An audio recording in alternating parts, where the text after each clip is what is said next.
Boa tarde, pessoal. Tudo bem com vocês? Eu sou o Gustavo, professor de História. Hoje eu estou no aeroporto Santos Dumont, localizado no centro do Rio de Janeiro. O aeroporto, ele recebeu esse nome em homenagem ao brasileiro Alberto Santos Dumont. Santos Dumont foi um inventor. Ele morava em Paris no início do século XX. Foi lá em Paris que ele inventou as suas máquinas voadoras. Entre elas, o 14 bis, que aparece aqui. O aeroporto Santos Dumont começou a funcionar em 1936, no início do século XX. Naquela época, pousavam aqui os hidroaviões, que eram aviões que aterrissavam na água, nas águas da Baía de Guanabara. Por falar em século, você sabe o que é um século? Um século é uma unidade de tempo muito importante para nós. Um século equivale a 100 anos.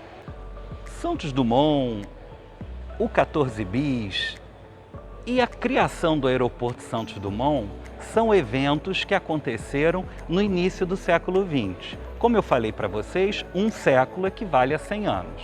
Então eu estou falando de há 100 anos atrás. Mas a história que eu quero contar hoje para vocês não tem só 100 anos, tem muito mais. A nossa aula de história está começando, fica ligado.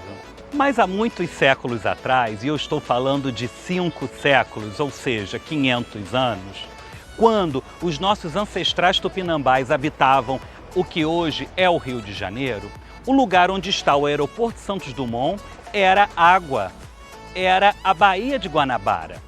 Mas a Bahia sofreu muitos aterros.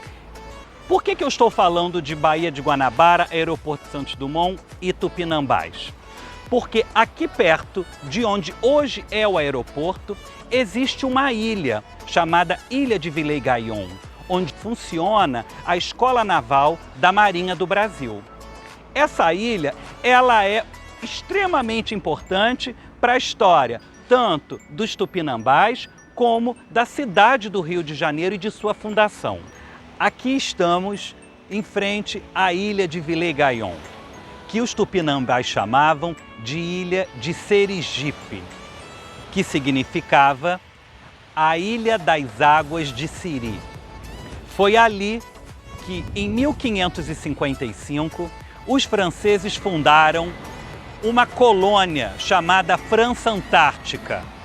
Mas muito tempo antes, os franceses já frequentavam a Baía de Guanabara desde o início do século XVI. Os corsários franceses navegavam por aqui a mando do rei de França, Henrique II. E o que eles vinham fazer aqui? Entrar em contato com os tupinambás e conseguir a valiosa madeira pau-brasil. Os tupinambás, da parte deles, adoravam os objetos de metal que os franceses traziam: facas, machados e pregos. Então, franceses e tupinambás tornaram-se aliados. Os tupinambás chamavam os franceses de mair. Mas, em 1555, o rei da França decidiu que só comercializar com os tupinambás da Guanabara já não era suficiente. Então, há o objetivo de trazer para cá mais pessoas para fundarem uma colônia. A colônia França Antártica começa no Forte Coligny, que foi construído pelos franceses lá na ilha. O comandante da expedição, que vai se tornar o chefe do Forte Coligny, era o almirante francês Nicolas Durand Villers-Gaillon. Por isso que a ilha hoje chama-se Ilha de Villers-Gaillon. Mas esse objetivo dos franceses esbarrava num detalhe, que não era um pequeno detalhe, na verdade era um grande problema. A Baía de Guanabara, toda essa região que hoje é o Rio de Janeiro e as cidades vizinhas, Nova Iguaçu inclusive, tudo isso fazia parte de uma área que o rei de Portugal, João III, reivindicava como seu domínio. E agora? Como é que resolvia essa questão? A Baía de Guanabara seria dos franceses ou seria dos portugueses? Nesse conflito europeu se meteram os indígenas dessa região. Os tupinambás vão se tornar aliados dos Mair, os franceses, e os temiminóis, também chamados de maracajás, vão se tornar aliados dos peróis, como eram chamados os portugueses. Assim, começou uma grande disputa que deu origem a uma guerra pelo domínio da região da Baía de Guanabara.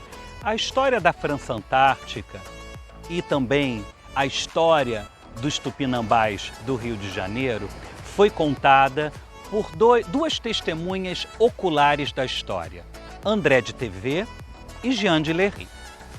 André de Thevée era um frade franciscano francês, que nasceu em 1502 na cidade francesa de Angoulême. André de Thevée, além de ser um homem religioso, era também um homem das ciências. Ele gostava de observar os astros e também a natureza. Por isso ele foi convidado pelo rei francês para fazer parte do grupo que veio fundar a França Antártica. Então, o André de Thevée participou ativamente desse momento da história e teve contato com os tupinambás da Guanabara. Quando ele voltou para a França, ele escreveu um livro.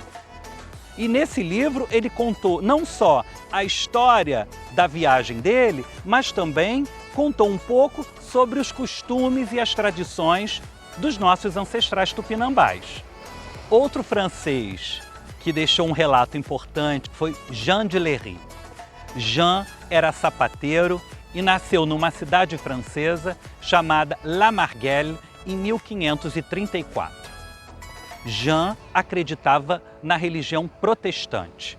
Os protestantes eram cristãos, mas criticavam as posturas tanto do Papa quanto dos bispos da Igreja Católica e eles então criaram uma nova vertente do cristianismo, a Igreja Protestante.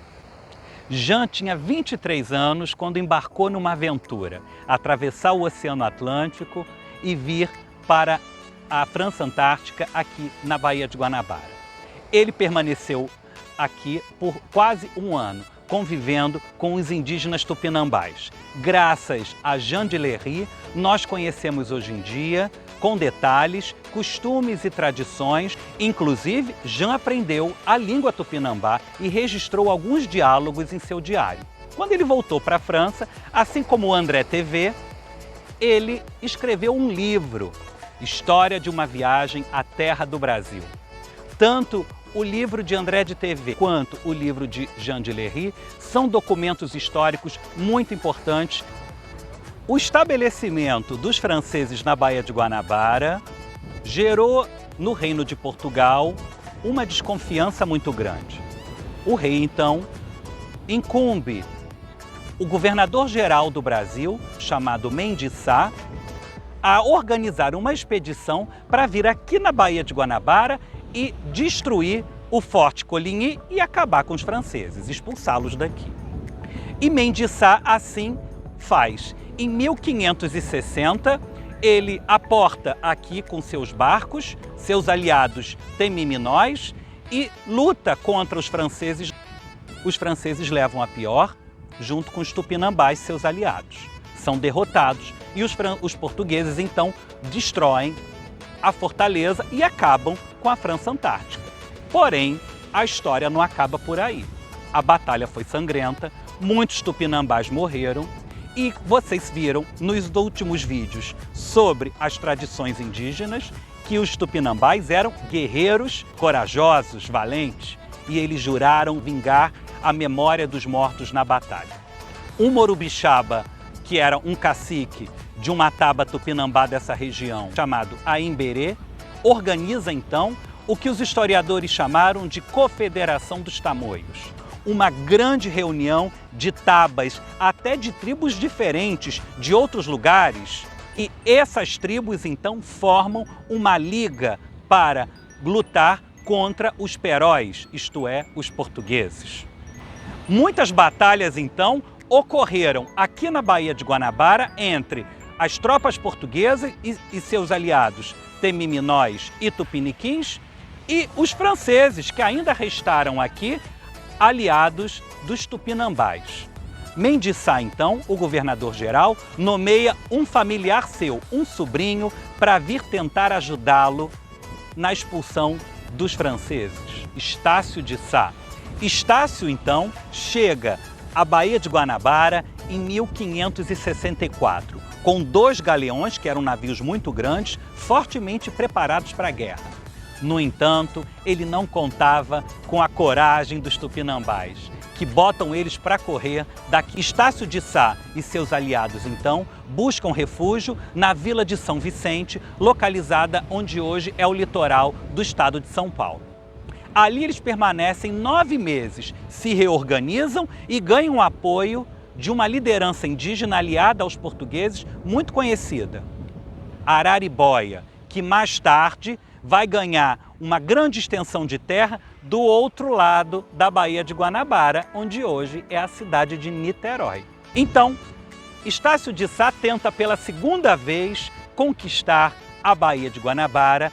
Dessa vez acontecem batalhas muito mais sangrentas. Uma delas foi a Batalha de Uruçumirim, que aconteceu aqui perto. Muitos tupinambás morreram, várias tabas foram dizimadas e os sobreviventes tiveram que buscar abrigo em partes do interior.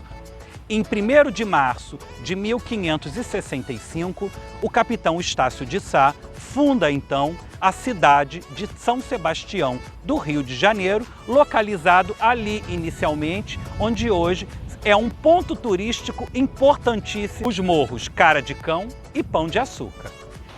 Numa dessas batalhas, o próprio fundador da cidade foi alvejado por uma flecha e faleceu. Após o fim dos conflitos com os tupinambás, os colonos portugueses começaram a se estabelecer aqui ao redor da cidade de São Sebastião do Rio de Janeiro, derrubando as florestas, construindo outras vilas, construindo engenhos de açúcar e plantando muita cana. Os tupinambás, então, praticamente desapareceram dessa região. Mas hoje em dia, mesmo um pouco esquecidos, os nossos antepassados indígenas estão presentes em muitos nomes que nós, aqui do Rio de Janeiro e cidades vizinhas, usamos. Por exemplo, Irajá, Ipanema, Saracuruna, Pavuna, Niterói e Carioca são palavras de origem tupinambá. Espero que vocês tenham gostado da aula. Quem não assistiu os outros vídeos dessa série sobre os tupinambás, vai lá no canal e assista, tá certo? Bom estudo, tchau pessoal!